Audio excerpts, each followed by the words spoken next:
Hello friends, कैसे हैं आप सब प्यारे दोस्तों। इसके पहले बहुत सारे video legal magazine, legal aptitude and legal studies पे आ चुकी है।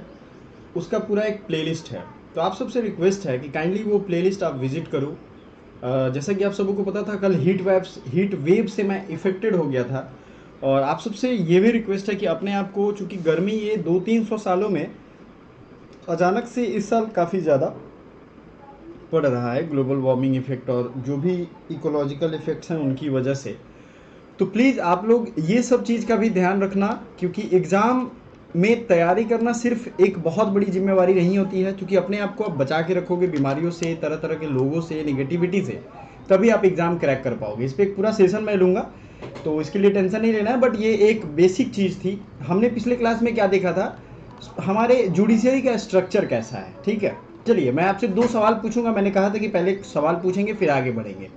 पहला सवाल तो ये पूछता हूं मैं कि कॉन्स्टिट्यूशनल बेंच कम से कम कितने सदस्यों का होता है। पहला ये कमेंट बॉक्स में इसका कमेंट करो। दूसरा है कि अगर मतलब एक हायरार्की की हम बात करें, ठीक है, तो सबसे निचले पायदान पे कौन सा कोर्ट होगा, मुंसिफ कोर्ट होगा या सिविल कोर्ट होगा। डिस्ट्रिक्ट की बात मैं कर रहा हूँ, ठीक है। दूसरी चीज है अभी present strength of supreme court जज, सुप्रीम कोर्ट में कुल कितने जज हैं। ये 3 चीजें आपको कमेंट करनी है डायरेक्ट कमेंट बॉक्स में। अब बात कर लेते हैं थोड़ा आज की क्लास में, क्योंकि मेरी जो स्ट्रेंथ है उसी के हिसाब से मैं पढ़ाऊंगा।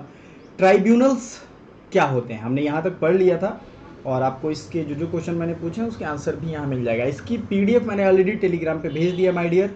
टेलीग्राम ज्वाइन करना है, थोड़ा स्क्रॉल अप करना है, ऊपर जाना है, आपको ये मिल जाएगा। Apart from this judicial bodies, Indian judiciary is also characterised by numerous semi judicial bodies involve in dispute resolution. कहने का मतलब है कि आपने देखा क्या, high court, supreme court, civil court, district court, ये सब के अलावे जो एक कोर्ट है, जो एक ट्राइब्यूनल होता है, वो डिस्प्यूट रिजोल्यूशन में इन्वॉल्व होता है। These bodies function as semi or quasi-judicial bodies because they may consist of administrative offices of judges without a legal background। अब इसमें कुछ जो ये ट्राइब्यूनल की खासियत ये होती है कि ये एडमिनिस्ट्रेटिव ऑफिसर्स भी हो सकते हैं, जुडिशियल बैकग्राउंड उनका कोई नहीं होता। क्वासी जुडिशियल का मतलब होता है अर्ध न्यायिक, ठीक है, अर्ध न्यायिक, ये आपको ध्यान रखना है। तो इसमें अगर पूछा जाएगा कि कोई भी एडमिनिस्ट्रेटिव ट्राइब्यूनल के क्या फीचर्स हो सकते हैं, तो पहला तो ये अर्धन्यायिक हो सकता है। दूसरा क्या है कि ये एडमिनिस्ट्रेटिव ऑफिस के हो सकते हैं। इनको क्या, it they function in judicial capacity hear relevant legal matters and settle claims between the parties. Tribunals have been constituted under the specific constitutional mandate. इनके लिए कॉन्स्टिट्यूशनली मैंडेट है, enshrined in the constitution of India. मतलब ये जो भी mandate इनके लिए है ये कॉन्स्टिट्यूशन ऑफ इंडिया में है। Law pass by legislature, legislature में भी ये पास हुआ है। ये क्यों किया गया है, this their creation aims at increasing efficiency in resolving disputes and reducing the burden of courts. Court पे बर्डन को कम करने के लिए ये किया गया है।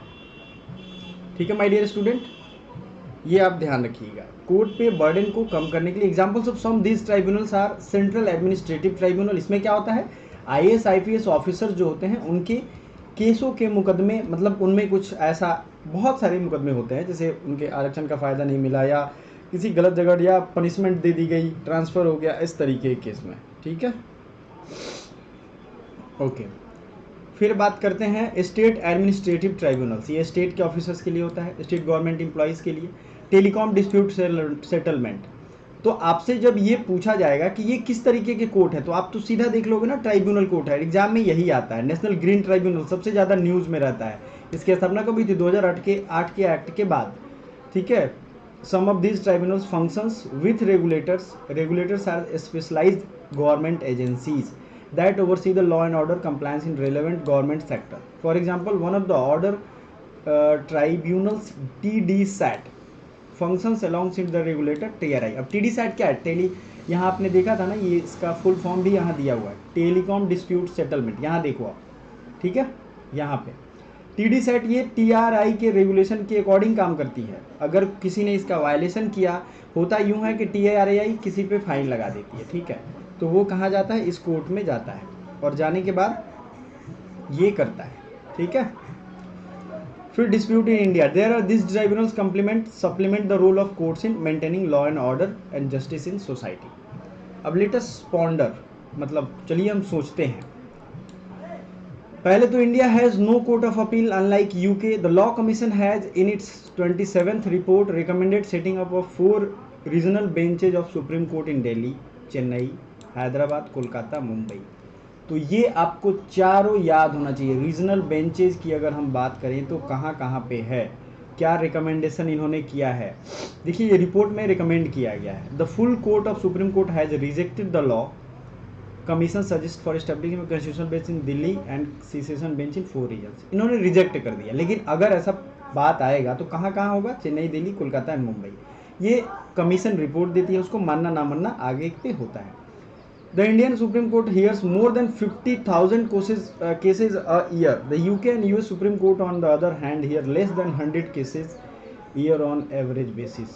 India, unlike the US, has unified judicial system, so each state does not have a separate hierarchy of courts that adjudicate state law.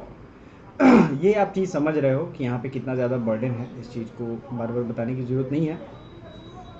I think आपको ये क्लियर है। आपको इस वीडियो के डिस्क्रिप्शन लिंक में मिल जाएगा हमारा जो भी CUET लॉ का आप दे रहे हो, दिल्ली यूनिवर्सिटी, लखनऊ यूनिवर्सिटी या लॉ का जो भी आप एंट्रेंस दे रहे हो माय डियर, उसका लीगल एप्टीट्यूड और लीगल मैगजीन का प्लेलिस्ट प्लस LLB का भी पूरा प्लेलिस्ट है, जो आपकी हर यूनिवर्सिटी के लिए लाभदायक है। पॉलिटी की पूरी प्लेलिस्ट है, जिसमें जितने भी प्रैक्टिस सेट है ना 25-26, ये आपके लिए इतने ज़्यादा ज़रूरी हैं कि अगर आप कर लेते हो तो लगभग 500 से क्वेश्चन है आपके पास, और 500 हम और लाएंगे। ठीक है, तो 1000 क्वेश्चन अगर आप कर लोगे ना, तो मेरा भरोसा नहीं है, ये बहुत स्टूडेंट जिन्होंने रिजल्ट दिया उनका भरोसा है कि वो इसी के दम पे उनका रिजल्ट हुआ है। तो आई थिंक ये सब चीज़ें आपको क्लियर हैं और आप ये समझ गए हो। ठीक है, so thank you so much for watching, bye for now, और जल्द ही हम लोग लाइव मिलेंगे, टेंशन नहीं लेना। Thank you so much.